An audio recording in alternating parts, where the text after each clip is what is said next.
नमो हरिहन्ताणं नमो सिद्धाणं नमो आयर्याणं नमो विद्यायाणं नमो लोये सवसाहुणम्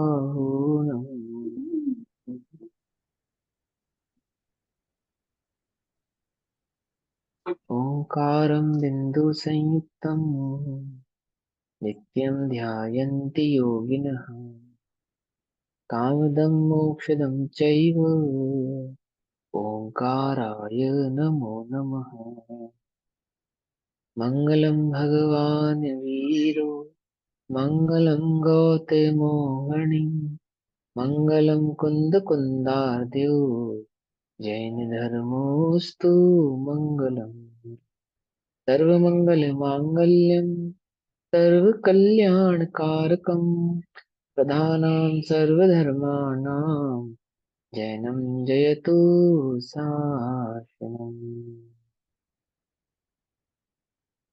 नमः समय साराय स्वानुभूत्या चिकासते चित्स्वभावाय भावाय सर्वभावान्तरच्छिदे।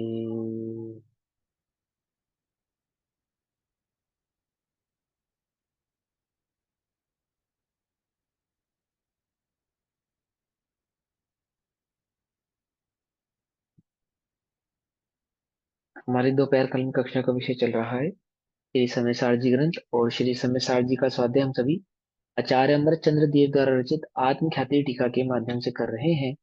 आत्मख्याति टीका में पेज नंबर 343 और गाथा नंबर 220, 221, 222 और 223 का भावार्थ चल रहा है।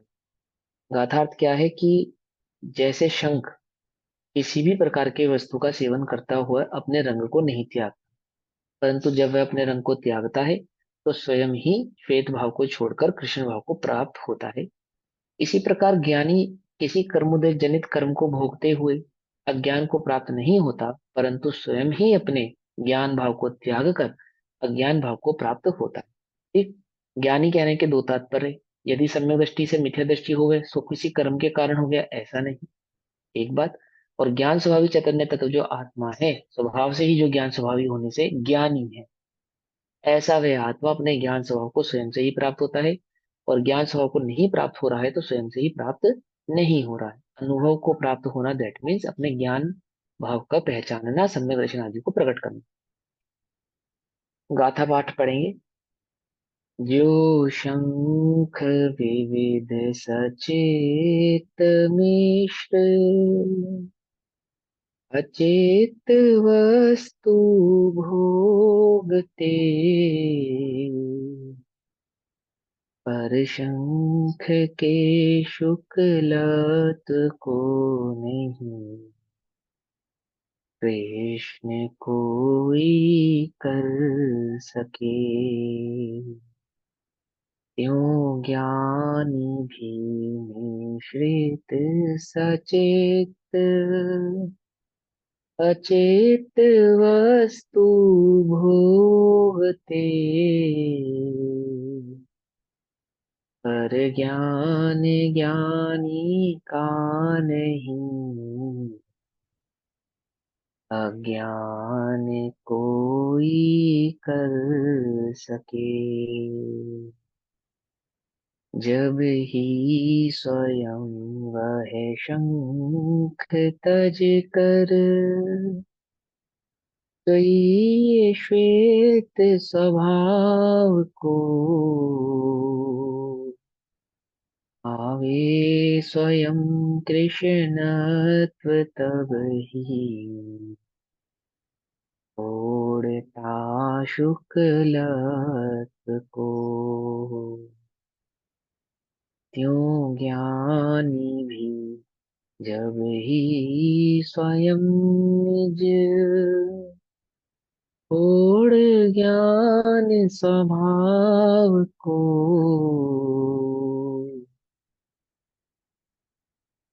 अज्ञान भावो परिणमे अज्ञानता को प्राप्त हो, है ना। अपने ज्ञान स्वभाव को किसने तजा है? स्वयं ही तजा है। किसने?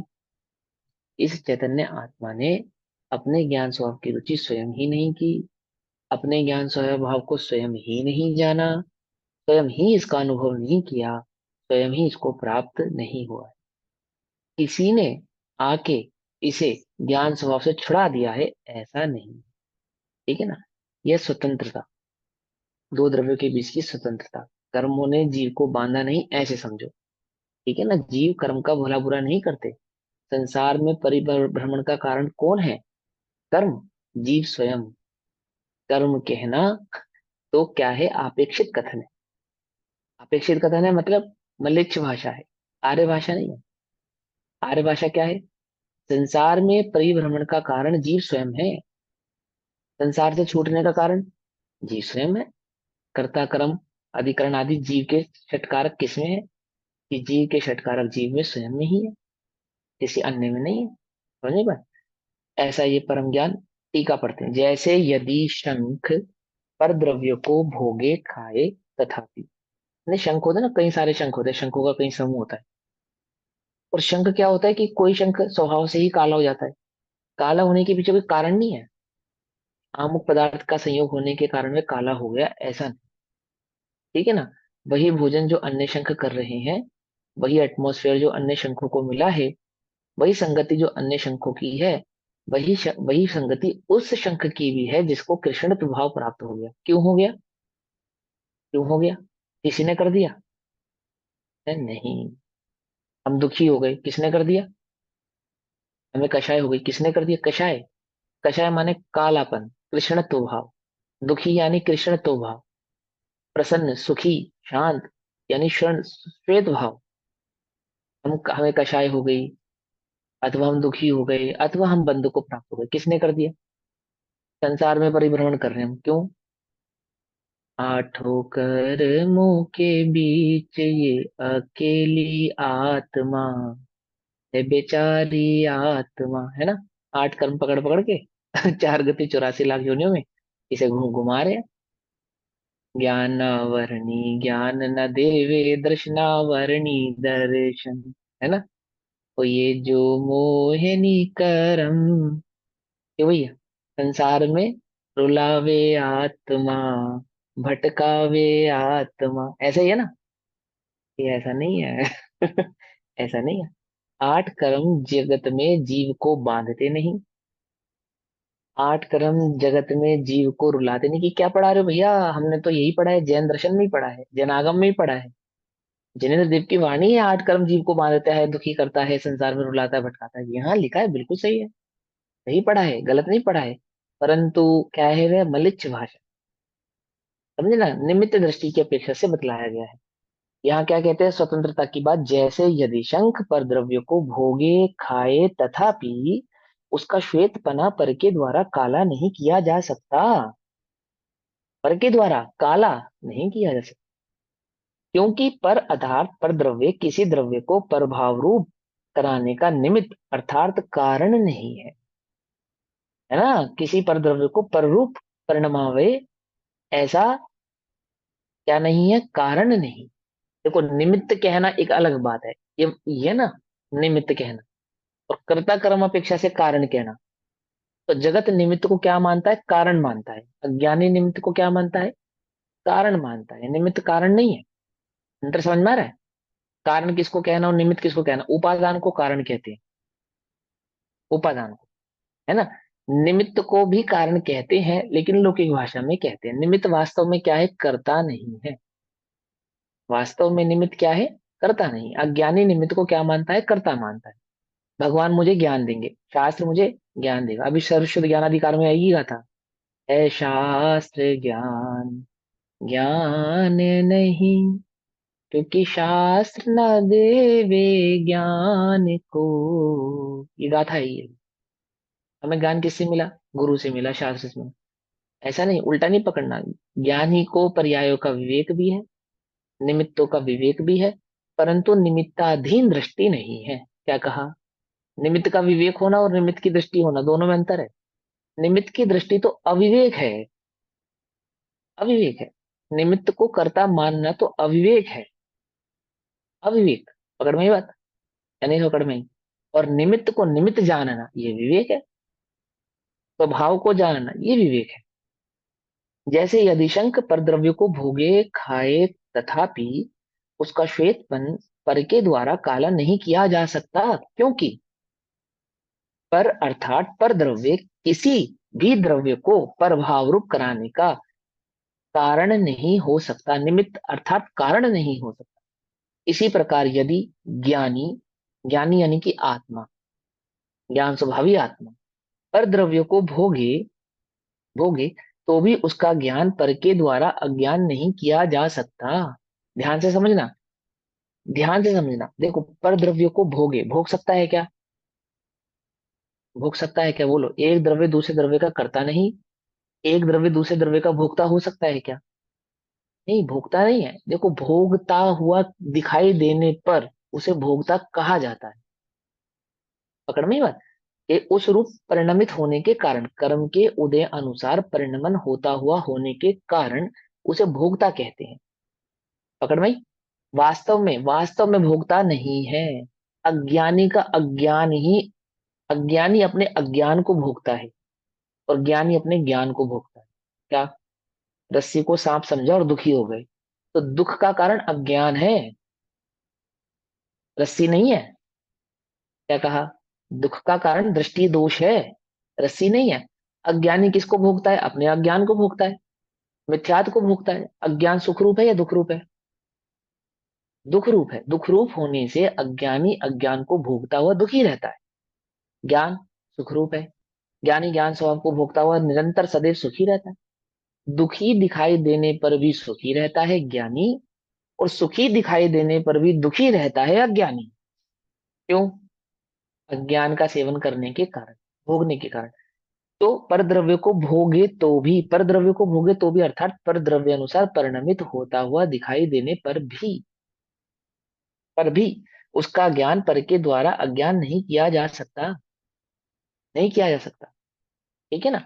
क्योंकि पर अर्थात पर द्रव्य किसी द्रव्य को प्रभाव रूप कराने का निमित्त नहीं हो सकता। कोई कोई अन्य द्रव्य किसी अन्य द्रव्य को अन्य अनुसार परिणमित करावे, ऐसा होता नहीं है। कोई एक द्रव्य दूसरे द्रव्य का करता हुए, ऐसा नहीं। करता नहीं है तो भोगता भी नहीं है। भोगता हुआ दिखाई देने पर क्या है इसका अर्थ? कि पर के अनुसार परिणमित होता हुआ दिखाई देने, जैसे ये आत्मा शरीर रूप परिणमित होता हुआ दिखाई देने पर भी शरीर नहीं होता, मनुष्यपना होता हुआ दिखाई देने पर भी मनुष्य नहीं। चार गति 84 लाख योनियों रूप परिणमित होता हुआ दिखाई देने पर भी चार गति 84 लाख योनि रूप नहीं होता। अमुक प्रकार की कषाय के उत्पन्न होने पर अमुक प्रकार की कषाय रूप प्रवृत्ति करता हुआ दिखाई देने पर भी अमुक कषाय रूप नहीं होता।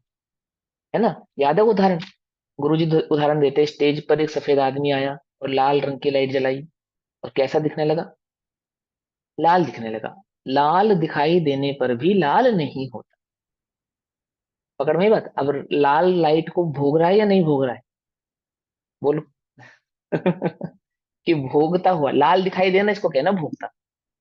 ठीक है ना? दिखाई देना औदैक आदि भाव अनुसार, औदैक परिणामों अनुसार परिणमित होता हुआ दिखाई देने पर भी क्या नहीं होता? भोगता नहीं होता। तो ज्ञान पर के द्वारा अज्ञान नहीं किया जा सकता, क्योंकि पर अर्थात पर द्रव्य किसी द्रव्य को प्रभाव रूप करने का निमित्त नहीं हो सकता। इसलिए ज्ञानी को पर के अपराध के निमित्त से बंध नहीं होता। उस लाल लाइट के जल जाने से कोई सफेद आदमी लाइट लाल नहीं हो जाता। पकड़ में बात। इसी प्रकार से अन्य पुद्गल द्रव्यों का परिणमन होने से, विविध प्रकार का परिणमन होने से और विविध प्रकार के परिणमन में विविध प्रकार से परिणमित होता हुआ दिखाई देने से कोई जीव बंध को प्राप्त नहीं हो जाता। बंध को कब प्राप्त होगा? बंध को जब वह प्राप्त होगा जब वह उसमें कर्ता और भोक्ता बुद्धि रखे। कर्ता और भोक्ता दिखना, कर्ता और भोक्ता होना अंतर है। लोग में कहते हैं ना, जरूरी नहीं जैसा दिखाई दे वैसा हो। है ना? ट्रेन की दो पैरेलल पटरियां आगे जाके आपस में मिल जाती है ना। दो पैरेलल लाइन आगे जाती है और आगे जाके मिल जाती है, नहीं मिल जाती? कि मिलती हुई दिखाई देना और मिल जाना, इसमें दोनों में अंतर है। ट्रेन चलती है, पेड़ दौड़ते हैं, दौड़ते हुए पेड़ दिखाई देते हैं ना, पेड़ दौड़ते नहीं दौड़ते हैं, कि पेड़ों का दौड़ना और दौड़ते हुए दिखाई देना, दोनों में अंतर, अंतर है या नहीं है? पकड़ में ही बात। ऐसे ही ज्ञानी का कर्ता भोक्तापना दिखाई देना और कर्ता भोक्ता होना, दोनों में अंतर है। समझ में बात? तो क्या समझा रहे आचार्य देव की जो ज्ञानी है,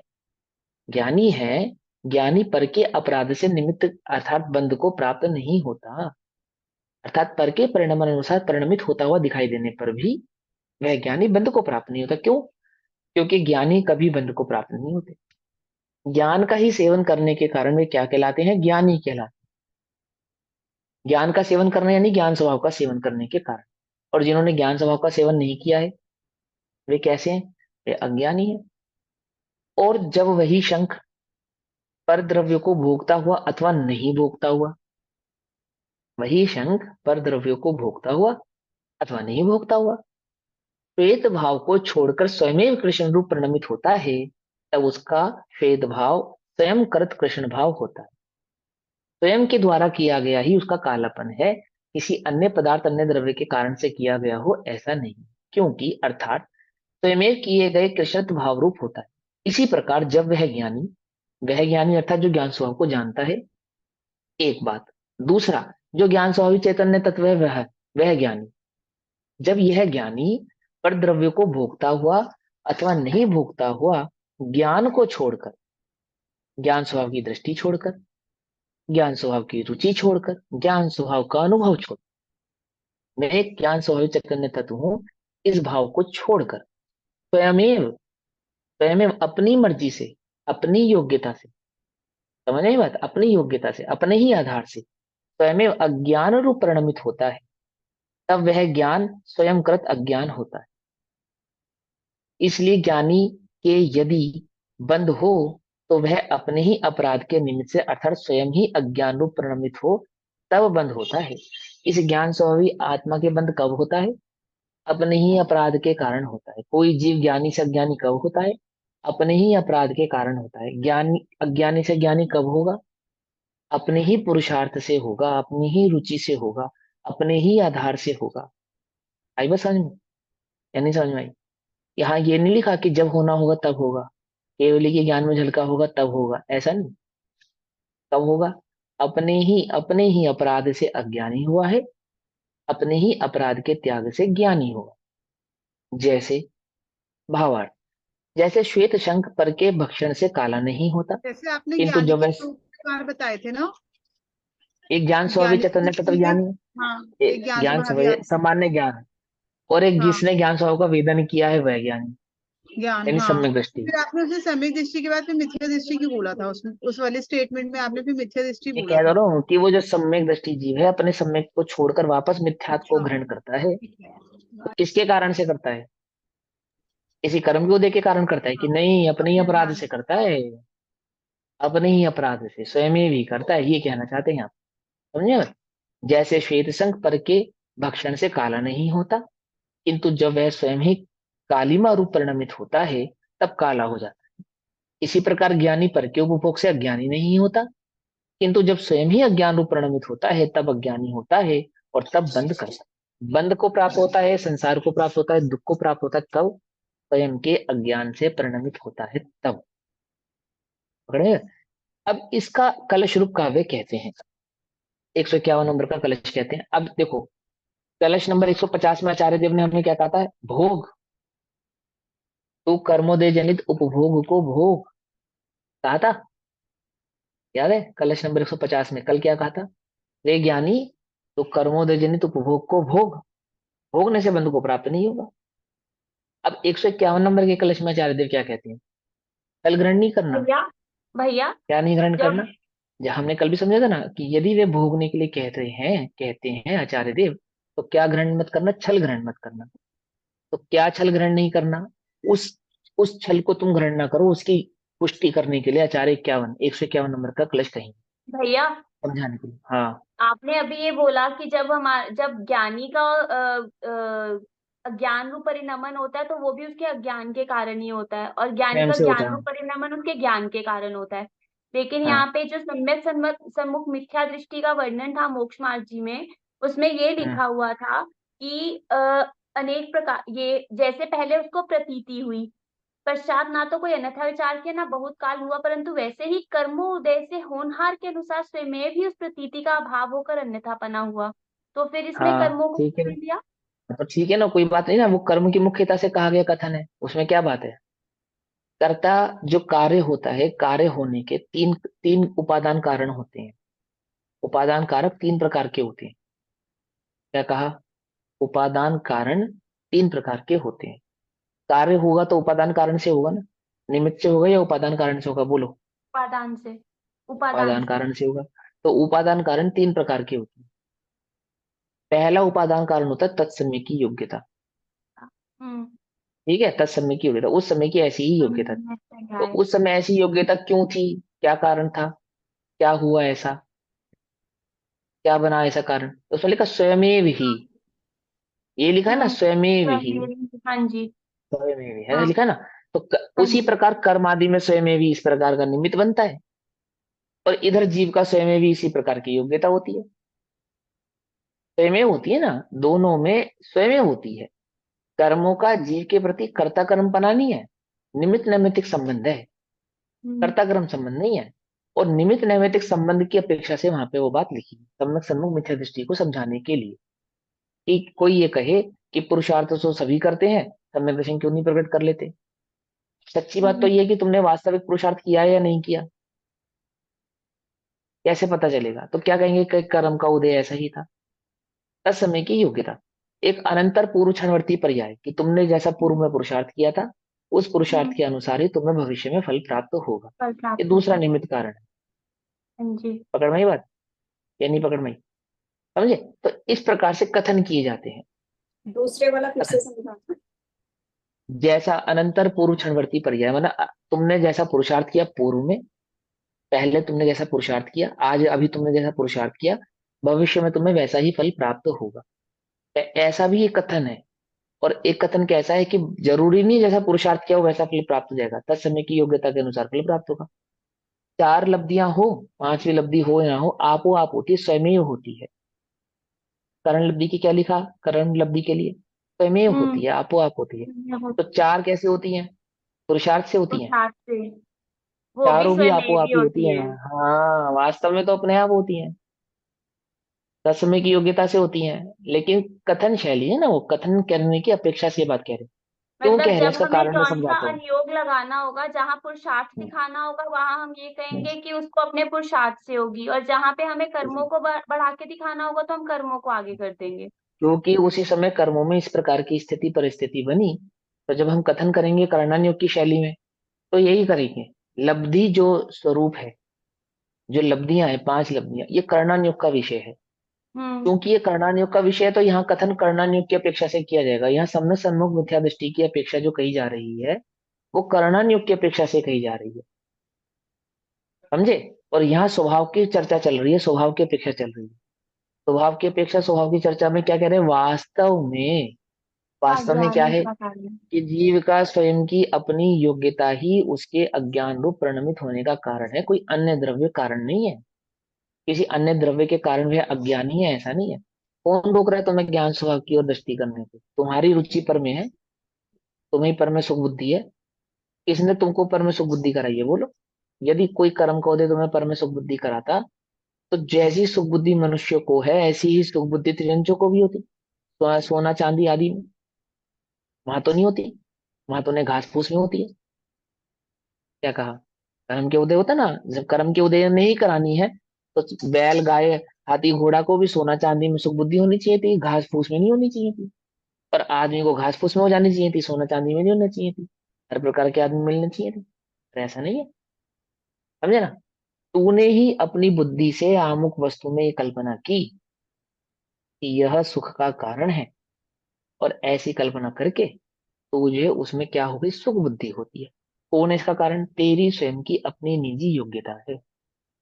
कोई अन्य पदार्थ नहीं है, कोई अन्य द्रव्य नहीं है, कोई अन्य द्रव्य के कर्म के उदय नहीं है। ये अपेक्षा से समझा रहे, स्वभाव की अपेक्षा।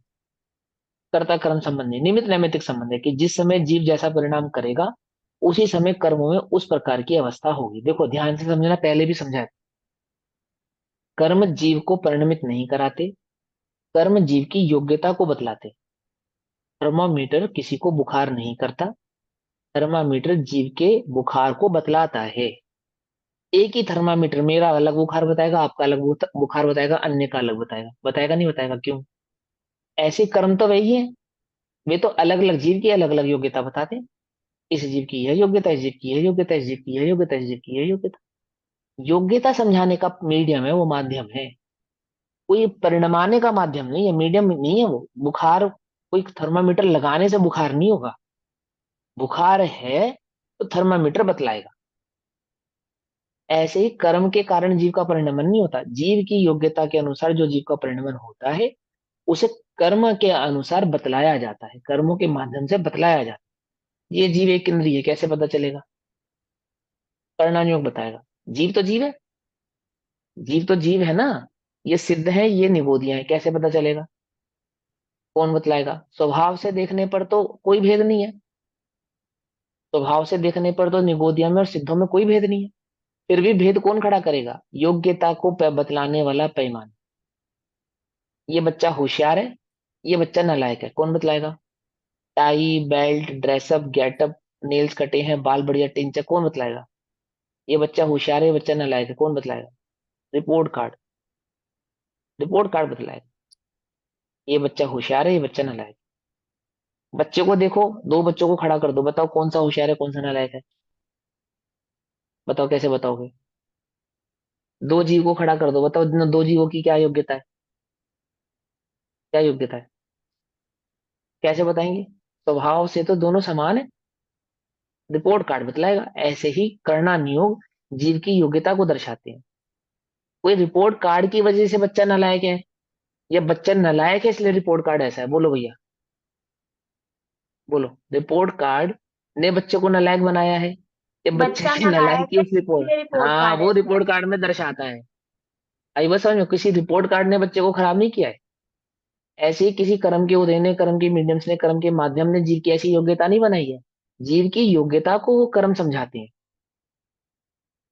पकड़ में ये बात। द्रव्य नियोग समझने के लिए करना नियोग, और करना नियोग को समझने के लिए द्रव्य नियोग को सापेक्ष करोगे तो बात समझ में आ जाएगी, नहीं तो नहीं समझ में आएगी। नहीं तो यही सिद्ध होगा कि रिपोर्ट कार्ड के कारण बच्चा खराब है, तो रिपोर्ट कार्ड में अच्छे अच्छे नंबर लिख दो, बच्चा भी अच्छा अच्छा हो जाएगा। क्यों भैया? बच्चे को पास होने के लिए रिपोर्ट कार्ड में नंबर चाहिए, है ना? है ना?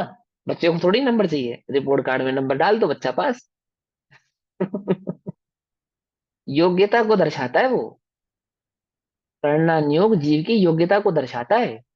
करना नियोग के कारण जीव की ऐसी योग्यता नहीं होती। ऐसे ही सम्यक सन्मुख मिथ्या दृष्टि में क्या हुआ कि जो उसकी स्वभावगत योग्यता थी, पुरुषार्थ की, उसको कर्मों के माध्यम से समझा कि वहां इस कर्म के उदय में ऐसा पुरुषार्थ हुआ, ऐसा हुआ, ऐसा, मतलब वह पुरुषार्थ की हीनता को कर्म का उदय आदि के माध्यम से समझा। अभी मेरे मिथ्यात्व को ढीला करना है, कौन करेगा? मुझे मेरे मिथ्यात्व को ढीला करना है। ढीला भी तो मैं ही करूंगा अपना ना, पुरुषार्थ। अभाव भी मैं ही करूंगा। ढीला भी मैं ही करूंगा, अभाव भी मैं ही करूंगा। मेरी ही रुचि, मेरी ही जागृति में है ना। और मेरा ही पुरुषार्थ मेरे मिथ्यात्व को क्या करेगा? अज्ञान को क्या करेगा? ढीला भी करेगा, हल्का भी करेगा, और मिटाएगा भी। ठीक है ना? नहीं तो फिर सम्यक दर्शन किसी कर्म के उदय के कारण होना चाहिए था। सम्यक दर्शन कब होगा? कि आमुक कर्म के उदय में सम्यक दर्शन की प्राप्ति होगी। आमुक कर्म के उदय से थोड़ी प्राप्त होने वाला है वो। 8 कर्मों में से कौन से कर्म प्रकृति के उदय से सम्यक दर्शन प्रकट होगा? कौन से कर्म प्रकृति के बंध से सम्यक दर्शन प्रकट होगा? बोलो भैया। ना बंध से प्रकट होगा, ना उदय से प्रकट होगा। जो कर्म की सत्ता है उसके क्षय, उपशम और क्षय से सम्यक दर्शन प्रकट होता है। और क्षय उपशम कब होते हैं? कौन करेगा? जीव की अपनी योग्यता है उसको उपशम और क्षय रूप करने की। जैसे बंध की योग्यता जीव की स्वयं की है, ऐसे उपशम और क्षय की योग्यता भी जीव की स्वयं की। अब उस योग्यता को उपशम क्षय आदि के माध्यम से समझाते हैं कि अभी कर्म का उदय हुआ, अब क्षय हुआ, अब उपशम हुआ, अब अन्य हुआ, अब अन्य। ये योग्यता को समझाने के लिए। पकड़ में आई बात? समझो, क्या कहते हैं, जैसे श्वेत संघ, अभी समझ में आ गया ना? कंफ्यूजन तो नहीं है ना? हाँ, वो रिपोर्ट कार्ड है, हमेशा ध्यान रखना, वो रिपोर्ट कार्ड है। जैसे श्वेत शंख पर के भक्षण से काला नहीं होता, किंतु जब वह स्वयं ही कालीमा रूप परिणमित होता है तब काला हो जाता है।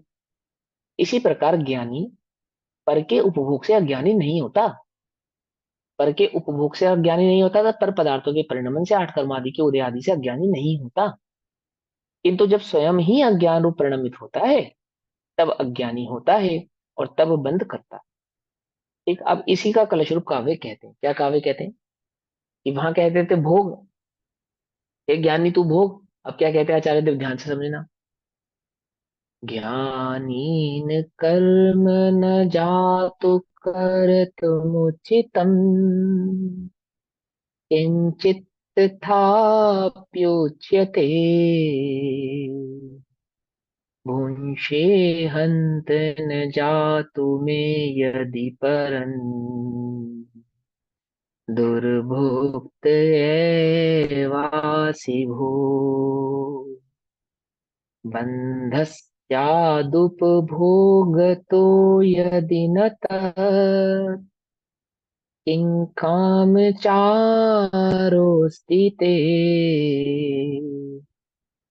ज्ञानं सन्वसबन्धमेष्य परथास् तस्यापराधात् ध्रुवम्। चोर है चोर, जो पर का भोग करते हैं। कहा, क्या कहा, हे ज्ञानी तू भोग, पर को भोग। यहाँ आचार्य कह रहे हैं तत् किम काम चारोस्ति ते, चोर है चोर, पर को भोगने वाले, पर का कर्ता बनने वाले। क्या कहता है श्लोकार्थ में, ज्ञानी, हे ज्ञानी, जा तो किंचित कर्म कर तुम उचितम न, उचित नहीं। हे ज्ञानी, उचित नहीं है, उचितम ना, उचित नहीं। क्या उचित नहीं है? तुझे कभी कोई भी कर्म करना उचित नहीं है। तो कोई कर्म करे अर्थात किसी का कर्ता बने, कर्म करे अर्थात किसी का कर्ता बने। वो याद है ना, कर्म चेतना और कर्म फल चेतना, पहले भी उठे थी ना चर्चा। क्या है कर्म चेतना और कर्म फल चेतना? जो कर्ता बनता है कर्म चेतना, जो भोक्ता बनता है वो कर्म फल चेतना।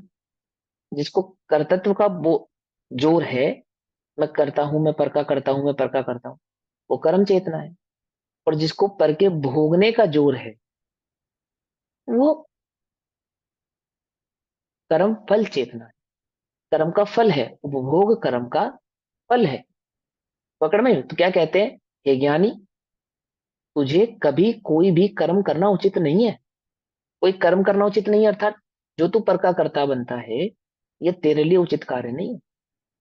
कर्म करना उचित नहीं। कर्म किसको कहना? पर के कर्तापने को कर्म कहते हैं। कर्म कर्म जिसमें कर्तापना हो।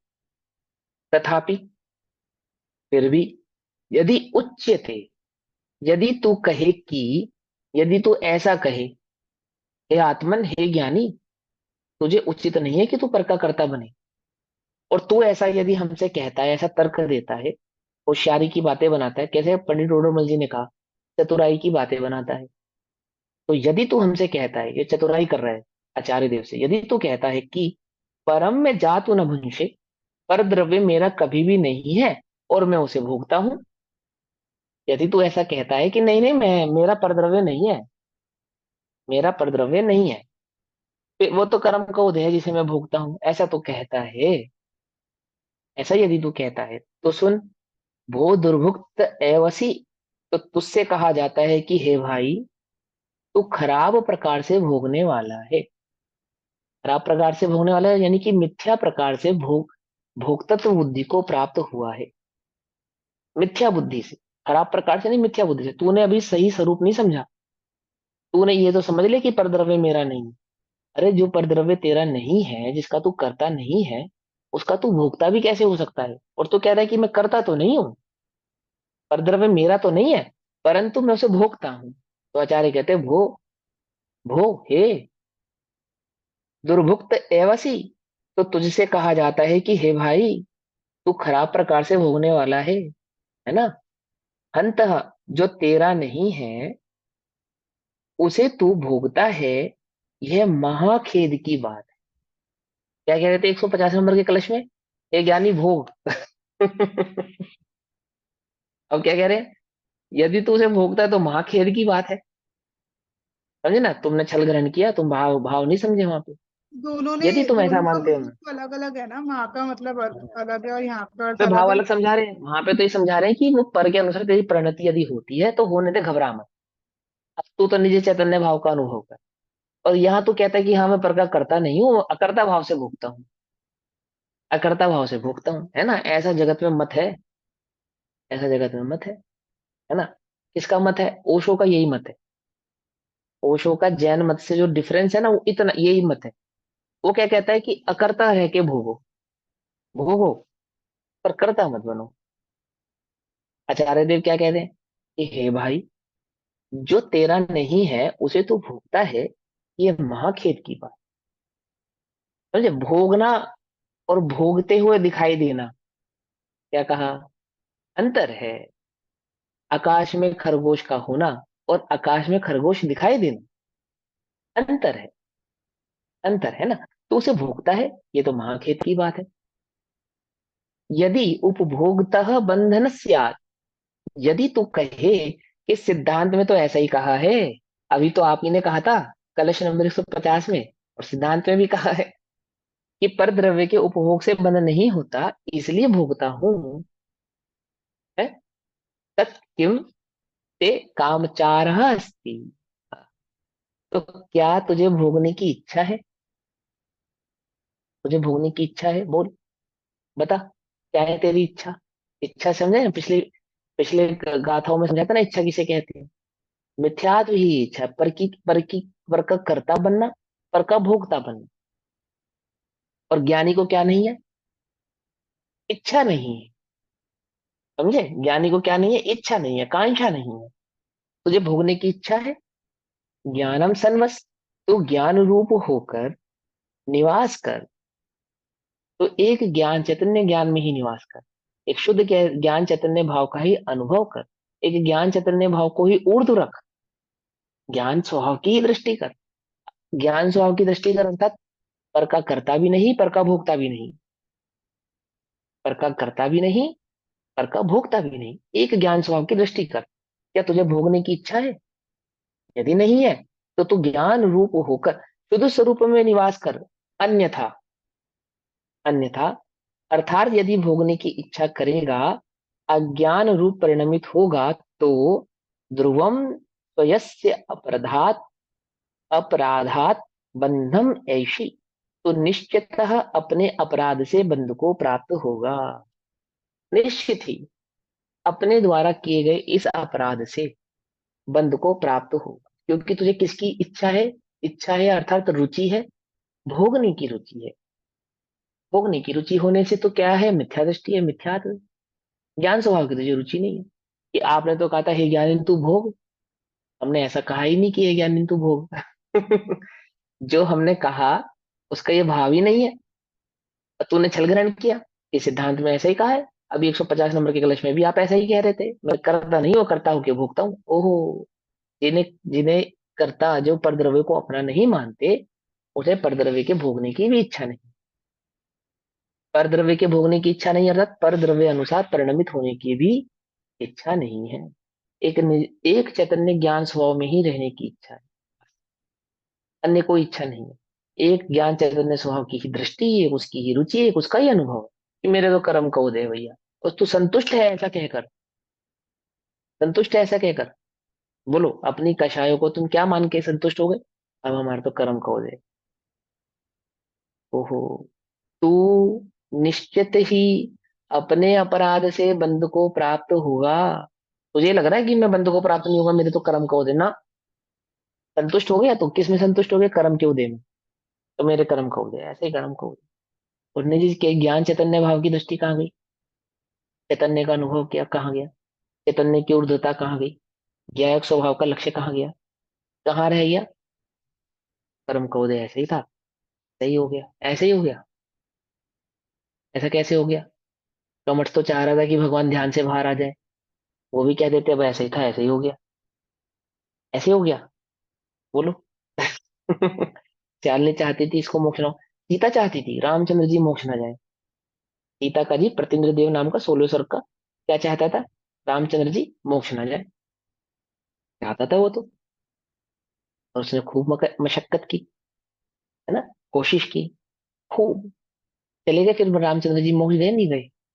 अब क्या करें भैया, हमारे कर्म का उदय ऐसा है। क्या करा रामचंद्र जी ने?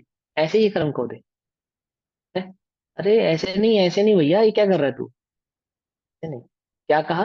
तो ज्ञान स्वरूप होकर शुद्ध स्वरूप में निवास कर, निवास कर। निश्चित ही, अन्यथा निश्चित ही तू अपने अपराध से बंध को प्राप्त होगा। फल ग्रहण करेगा तो बंध को प्राप्त होगा, दुख को प्राप्त होगा वो। बंध को प्राप्त होगा दैट मीन्स दुख को प्राप्त होगा, दुख को प्राप्त। भावार्थ, ज्ञानी को कर्म तो करना ही उचित नहीं है, अर्थात परद्रव्य का कर्ता बनना ही उचित नहीं है।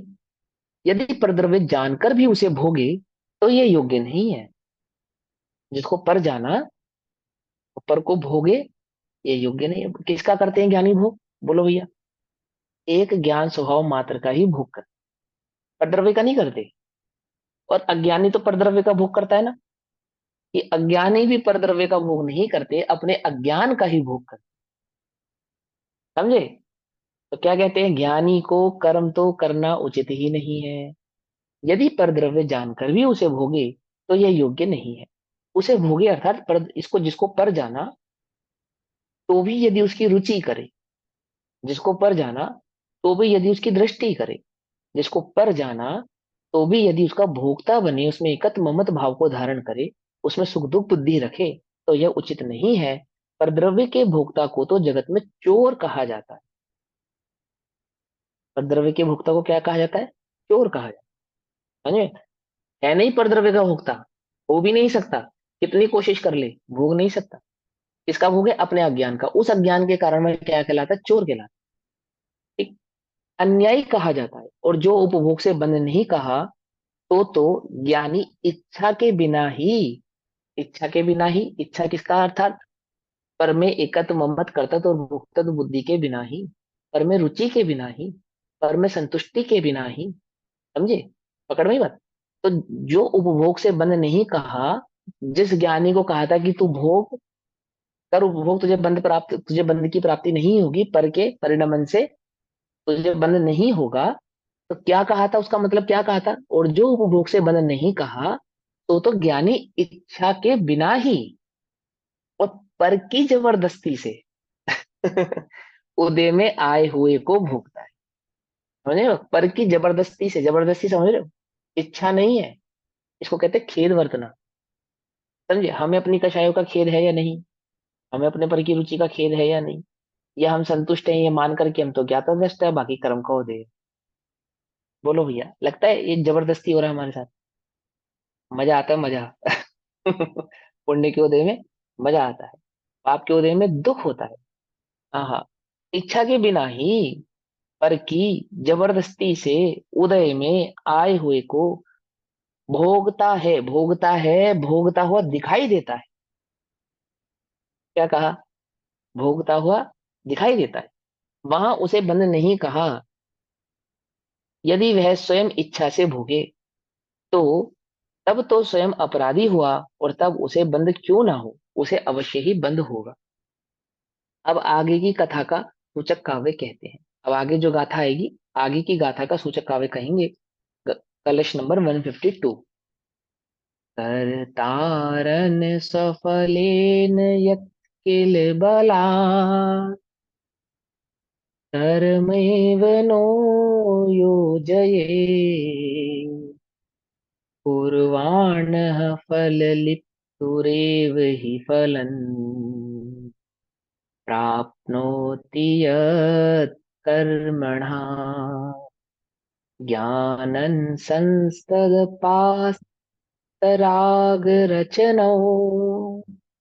नोबध्यते कर्मणा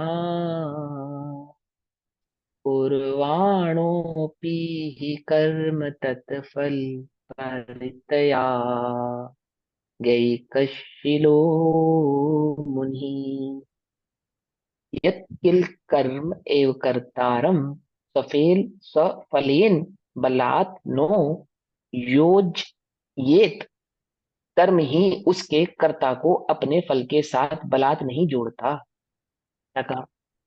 कोई कर्म उसके कर्ता को अपने साथ जबरदस्ती नहीं जोड़ता। क्या मतलब, क्या करें? देखो ध्यान से, 8 कर्मों में जो कर्म है, वह कर्म उस कर्म का जो लोक में करता है, ठीक है ना? जो कर्म है ना, कर्म 8 कर्मों में कर्म, उन 8 कर्मों का जो करता है, वह कर्म उस कर्ता को कोई जबरदस्ती आके अपने आप से नहीं जोड़ लेता कि तू कर, मुझे तुझे करना ही पड़ेगा, और तू करेगा और मैं तुझे बांधूंगा। ऐसा नहीं होता। ऐसा नहीं होता कि चोरी स्वयं चोर के पास जावे कि तू कर, मुझे तो कर। चोर अपनी इच्छा से चोरी करने जाता है। चोरी कोई कर्म के पास जाके ये नहीं कहती चोर के पास जाके कि तू कर, मुझे चोरी कर। ऐसे उसे प्रेरित नहीं करती है। तो क्या कहते हैं कि कर्म ही उसके कर्ता को अपने फल के साथ बलात् नहीं जोड़ता, जबरदस्ती नहीं जोड़ लेता। कोई कर्म, इस फल के साथ तुझे भोगना ही पड़ेगा, इस कर्म को करना भी पड़ेगा, उस कर्म के फल को भोगना भी पड़ेगा। जबरदस्ती नहीं होता कि तू मेरे फल को भोग, तुझे इस फल को भोगना ही पड़ेगा। समझे नहीं समझे? करता भी जबरदस्ती नहीं है, भोगता भी जबरदस्ती नहीं। करता हुआ भी दिखाई देता है और भोगता हुआ भी दिखाई देता है, लेकिन करना और भोगना ये दोनों कोई जबरदस्ती नहीं होती है। क्या कहते हैं? फल लिप्सु एव ही कुर्वाण कर्मण यत फलम प्राप्नोति। फल की इच्छा वाला ही, जिसको फल की इच्छा है, अमुक प्रकार के उदयों की जिसको इच्छा है, अमुक प्रकार के उदय की प्राप्ति की जिसको इच्छा है, पर द्रव्य को परिणमाने की जिसको इच्छा है। ध्यान से समझना इस बात को। जिसको क्या इच्छा है कि पर का परिणमन अमुक अमुक प्रकार से होवे, मुझे अमुक अमुक प्रकार के फल की प्राप्ति होवे। कल क्या होना चाहिए? ऐसा होना चाहिए। अभी कुछ समय बाद कैसा होना चाहिए? ऐसा होना चाहिए। मेरी ये इच्छा है कि ऐसा हो, मैं ये चाहता हूं कि ऐसा हो। मुझे तो पर पदार्थ के आमुक आमुक परिणमन में सुख की प्राप्ति होगी। आमुक आमुक संयोग मुझे प्राप्त हो तो मुझे सुख होगा, आमुक आमुक प्रकार के परिणमन हो तो मुझे सुख होगा। जो ऐसा चाहता है, तो क्या कहते हैं? फल की इच्छा वाला ही कर्म को करता हुआ कर्म के फल को पाता है। क्या कहा? वास्तव में कर्म क्या है? वास्तव में कर्म तो फल की इच्छा है। क्या कहा? पकड़ में, बात में पकड़े। वास्तव में कर्म क्या है? वास्तव में कर्ता कौन है? जिसे फल की इच्छा है वही करता है। कर्म, कौन सा कर्म बंध के उदय को प्राप्त होता है? जो इच्छित रूप से किया जावे, फल की इच्छा से किया जाए। जो कर्म फल की इच्छा से किया जाता है, वह कर्म जीव को बंधता है और उदय आदि को प्राप्त होता है। जिन्हें उदय की इच्छा नहीं, अमुक प्रकार के फल की इच्छा नहीं, अमुक प्रकार के परिणमाने की इच्छा नहीं, परिणमाने की इच्छा नहीं, और अमुक प्रकार से परिणमने की जिनको इच्छा नहीं है, अन्य के अनुसार, मैं, मेरा परिणमन अन्य के अनुसार होवे और अन्य का परिणमन मेरे अनुसार होवे, जिसको यह इच्छा नहीं है, वह कैसा है कि वह करता भी नहीं है। और जिसे फल की इच्छा है, उदय की इच्छा है, कर्म फल की इच्छा है, वह करता भी है। तो क्या कहते हैं?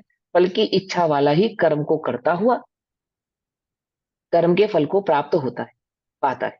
ज्ञानम सन, इसलिए ज्ञान रूप रहता हुआ, और तद अपास राग रचना, जिसने कर्म के प्रति राग की रचना दूर की है। कर्म के प्रति राग की रचना दूर की है, अर्थात कर्म अर्थात द्रव्य कर्म, भाव कर्म, नो कर्म के प्रति अपनी रुचि दूर की है, अपने मिथ्या भाव को दूर किया है, उससे एकत्व ममत्व कर्तृत्व और भोक्तृत्व बुद्धि को तोड़ दिया है, दूर कर दिया है, अभाव कर दिया है, दूर किया है। ऐसा मुनि, ऐसा मुनि तत्फल परित्याग एक शील, आह, कर्म फल के परित्याग रूप ही एक स्वभाव वाला होने से, कर्म फल के परित्याग रूप ही एक स्वभाव वाला होने से, अर्थात ज्ञान स्वभाव वाला होने से। कर्म फल का परित्याग किसने किया? जिसको ज्ञान की रुचि है, ज्ञान स्वभाव की रुचि।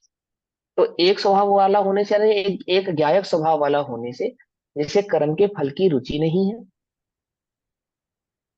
कर्म करता हुआ भी कर्म से नहीं बंधता, कर्म अनुसार परिणमित होता हुआ दिखाई देने पर भी कर्म आदि के बंध को प्राप्त नहीं होता, क्योंकि वास्तव में कर्ता वह है जिसे फल की इच्छा, और जिसे फल की इच्छा नहीं है वह वास्तव में कर्ता भी नहीं है।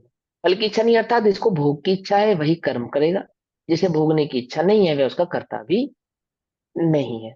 और तो जिसने परद्रव्य के भोग भाव को त्याग दिया है वह उसका कर्ता भी क्यों बनेगा, कर्ता किस लिए बनेगा, जब उसको भोगना ही नहीं, उसको इच्छा ही नहीं, तो उसका कर्ता भी नहीं। करता हुआ दिखाई देने पर भी वह उसका कर्ता नहीं है, क्योंकि उसे भोगने की इच्छा नहीं। क्या है वो, एक स्वभाव वाला, एक ज्ञायक स्वभाव वाला होने से अकर्ता ही है। ये कहना है आचार्य देव, ठीक। भैया कर्म से भैया, नहीं बनता। हाँ। फिर सम्यक दृष्टि चौथे गुण स्थान वर्ती सम्यक दृष्टि में और मुनिराज में क्या फर्क हुआ? क्योंकि मुनिराज को जब कोई उपसर्ग आता है तो वो तो वीतराग भाव से उसको सब कुछ ज्ञाता रहते हाँ। हैं, और सम्यक हाँ, दृष्टि तो जो उस कर्म सम्यक, के भोग को तो भोगता हुआ सम्यक दृष्टि दिखाई को देता है। देने पर भी जो तीन कहे चौकड़ी विद्यमान है ना, उसका बंद होता है उसको। होता है ना, ठीक है। कहाँ उसका बंद होता है, जो तीन कछाय चौकड़ी विद्यमान है उसका बंद होता है। फिर भी उसको अबंध किया, क्यों अबंध का, क्योंकि ज्ञायक स्वभाव की रुचि दृष्टि आदि होने से संसार का बंध को प्राप्त नहीं है। ठीक है ना। वह तो कर्म के बलात्, तेज कर्म का उदय होने के कारण जबरदस्ती उसे भोगता हुआ दिखाई दे, और ज्ञानी मुनि राजों के भी तेज कर्म का उदय आता है, तीव्र कर्म के उदय में वे भी जबरदस्ती कर्म के उदय को भोगते हुए दिखाई देते हैं। ऐसा नहीं है। तीव्र कर्म के उदय में मुनिराज भी तीव्र कर्म के उदय को भोगते हुए दिखाई देते हैं। रुद्र आदि की उत्पत्ति में जो निमित्त हैं, और अन्य अन्य मुनिराजों पे जो उपसर्ग आदि होते हैं, व्यंतर आदि का जो उपसर्ग होते हैं, कई प्रकार के उपसर्ग आदि जो दिखाई देते हैं, वो क्या है, वो वास्तव में तीव्र कर्म के उदय है, और उस उदय अनुसार वे परिणमित होते हुए दिखाई भी देते हैं। ठीक है ना। लेकिन एक गाय की रुचि, एक गाय की दृष्टि नहीं छोड़ने के कारण वह उसको जीत जाते हैं। जितनी देर उदय रहता है उतनी देर उदय रहता है, फिर वह पिल्ले को प्राप्त हो जाता है। पकड़ में बात। तो मूल बात तो यह है कि जिसने ज्ञान स्वभाव का वेदन किया है, ज्ञान स्वभाव का आनंद लिया है, ज्ञान स्वभाव की जिसको रुचि है, जिसके गायक में गायक की ही ऊर्ध्वता है, ऊर्ध्वता है, मुख्यता है, उसको क्या है, उसको परद्रव्य की रुचि नहीं है, परद्रव्य का भोग नहीं है, वह परद्रव्य का कर्ता नहीं है। रुचि नहीं है, भोग नहीं है, कर्ता नहीं है, इसलिए वे बंध को प्राप्त होता नहीं है। बंध को प्राप्त कौन होता है, जिसे रुचि है, जो करता है, जो उसके फल को भोगता है, भोगता। बोलो भैया, कैसे कर्म का उदय भोग रहे हो आजकल, कैसा चल रहा है, पाप का उदय चल रहा है, पुण्य का उदय चल रहा है? कैसा चल रहा है? ये बढ़िया बढ़िया पुण्य का उदय चल रहा है, वो भोगता है, वो बंध को प्राप्त होता है। भैया हमारे तो बड़े पाप कर्म का उदय। आचार्य देव कह रहे हैं गायक को भोगो, क्या कहते हैं, एक गायक की ही रुचि करो, एक गायक की ही दृष्टि करो, जिसने कर्म के प्रति राग की रचना दूर की है। कर्म के प्रति राग की रचना, त्रिविक्रम भाव कर्म नो कर्मों के प्रति जो ममत्व भाव है, राग की रचना, ममत्व भाव को जिसने दूर किया है, अहम भाव को जिसने उसमें दूर किया, एकत्व ममत्व कर्तव्य भोक्तव्य बुद्धि को जिसने दूर किया, शरीर में, शरीर के संयोगों में, उसके संयोग आदि के अनुसार उत्पन्न होने वाले मनोभावों में, इच्छाओं में, अपने राग भाव को जिसने दूर किया, दूर किया है, दूर किया है, तो क्या हुआ है, मुनि कर्म फल के परित्याग रूप ही, कर्म फल के परित्याग, सर्व प्रकार से उसके फल को त्याग होने के कारण, सर्व प्रकार से उसकी रुचि होने, रुचि का त्याग होने के कारण, सर्व प्रकार से उसकी दृष्टि छूट जाने के कारण, एक स्वभाव वाला होने से, एक निज क्यायक चैतन्य स्वभाव भाव वाला होने, एक अपने ही स्वभाव भाव वाला होने से कर्म करता हुआ भी, कर्म आदि अनुसार परिणमित होता हुआ दिखाई देने पर भी कर्म से नहीं बनता, अर्थात ईर्ष्या आदि समिति पूर्वक गमन करता हुआ भी कर्म बंध को प्राप्त नहीं होता, ऐषण समिति आदि पूर्वक शयन आदि करता हुआ भी बंध को प्राप्त नहीं होता, एक समय आदि कर पात्री भोजन करता हुआ भी निर्दोष 32 प्रकार से दोषों को टालता हुआ जो कर्म आदि की प्रवृत्ति करता हुआ मुनि के अनुसार करता हुआ भी दिखाई देता है, तो वह भी उसके बंध का कारण नहीं। गुण स्थान प्रमाण जानना, वह तो गुण स्थान की अपेक्षा से बात है ही, लेकिन मूलतः बात क्या है, जो ज्ञानी है, जिसने ज्ञान स्वभाव का वेदन किया है, अनुभव किया है, जिसकी दृष्टि में ज्ञायक है, वह बंध को प्राप्त नहीं होते। जिनकी दृष्टि में पर है, पर पदार्थ है, पर की रुचि है, वे अवश्य ही बंध को प्राप्त होते हैं, चाहे वे उसके फल को भोगते हुए दिखाई देते हैं अथवा नहीं देते हैं। जैसे वो शंख है ना, वो भोगता हुआ अथवा नहीं भोगता हुआ, दिखाई देने पर भी बंध को ही प्राप्त होगा, और ज्ञानी भोगता हुआ दिखाई देने पर भी बंध को प्राप्त नहीं होगा। भोगो ऐसा नहीं, कदाचित भोगता हुआ दिखाई देने पर भी, बलात्, जबरदस्ती, कर्म का उदय आया ना, जबरदस्ती, जबरन, तो रुचि नहीं है उसकी, रुचि नहीं। कर्म तो कर्ता को बलात् अपने फल के साथ नहीं जोड़ता। कोई कर्म जबरदस्ती किसी को अपने फल के साथ जोड़े कि तुझे दुखी ही होना पड़ेगा, तुझे सुखी ही होना पड़ेगा, ऐसा ऐसा नहीं। किंतु जो कर्म को करता हो उसके फल की इच्छा करता है, वही उस फल को पाता है। इसलिए जो ज्ञान रूप वर्तता है, इसलिए जो ज्ञान रूप वर्तता है, कैसे वर्तना है भैया बोलो। इसलिए जो ज्ञान रूप वर्तता है, मैं बार बार कह रहा हूं, मैं ये बात क्यों कह रहा हूं, ज्ञान रूप वर्तता है, जिसकी वृत्ति, जिसकी प्रवृत्ति, जिसकी रुचि एक ज्ञान स्वभाव की ओर ही है, जो ज्ञान रूप वर्तता है और बिना ही राग के कर्म करता है, अर्थात बिना राग के ही कर्म अनुसार परिणमित होता हुआ यदि दिखाई देता है, गुण स्थान प्रमाण जो भी उसकी वृत्ति प्रवृत्ति होती है, वह मुनि कर्म से नहीं बंधता, क्योंकि उसे कर्म फल की इच्छा नहीं। क्या नहीं है? कर्म के फल की इच्छा नहीं। कर्म फल की इच्छा नहीं अर्थात पाप के उदय में दुखी नहीं है, पुण्य के उदय में सुखी नहीं, इच्छा नहीं। आमुक आमुक प्रकार के उदयों में अमुक प्रकार का परिणमन होवे, ऐसी कोई रुचि, ऐसी कोई इच्छा उसकी नहीं, ऐसी कोई दृष्टि उसकी नहीं। क्यों? क्योंकि वह क्या है? ज्ञान रूप वर्तता है। ज्ञान रूप वर्तता है अर्थात जैसा भी जिस भी प्रकार का उदय है उसका ज्ञाता रहता है, ज्ञान रूप वर्तता है। एक ज्ञायक स्वभाव तो वैसे तो निज चैतन्य वाक्य अनुभव में ही समय गुजारता है अधिकतर। यदि पर के तरफ दृष्टि जाती भी है तो ज्ञाता भाव मात्र से, कर्ता से भोक्ता से नहीं, ज्ञाता भाव मात्र। अहो बढ़िया मौसम हो गया, ऐसा नहीं। अरे भैया बहुत गर्मी है, ऐसा नहीं। बहुत पथरीली जमीन है, ऐसा नहीं। आज तो भोजन प्राप्त नहीं हुआ, ऐसा नहीं। आज अंतराय हो गया, ऐसा नहीं। ऐसा नहीं, ज्ञाता भाव से, ज्ञाता भाव से। ये मुनिराजु की अपेक्षा से और ज्ञानी की अपेक्षा से भी जाने तो तीव्र कर्मादि के उदय की भोग हो से बात अलग है। लेकिन ऐसा है, एक ज्ञायक स्वभाव में ही जो निरंतर वर्तता है, ऐसा नहीं है। अब अब इस अर्थ के दृष्टांत से दृढ़ करते हैं। गाथा नंबर 224, 225, 226 और 227। दो दृष्टांत है, दो दृष्टांत है। पहले दृष्टांत, फिर दृष्टांत, फिर दृष्टांत, फिर दृष्टांत। ऐसे सिद्धांत को दृष्टांत पूर्वक समझाते हैं गाथा नंबर 224, 25, 26 और 27 में, इसी भाव को कि ज्ञानी करता है, अज्ञानी करता है इसलिए बंधता है, और ज्ञानी नहीं करता इसलिए बंध को भी प्राप्त नहीं होता। और करता क्यों है? भोग की इच्छा से ही कर्म को प्राप्त होते हैं, और जिन्हें फल की इच्छा नहीं है, भोग की इच्छा नहीं है, वे कर्म आदि को भी प्राप्त नहीं होते हैं। इस भाव को समझाते हैं इस गाथाओं में। तो अभी समय हुआ, गाथा पाठ हम कल पढ़ेंगे। तब तक के लिए सभी को जय जिनेन्द्र। ओम नमः सिद्ध। निज निधि निज में बताई, वह अनंत उपकार है, उसके लिए जिनवाणी माँ को वंदना शतबार। नमो निहं।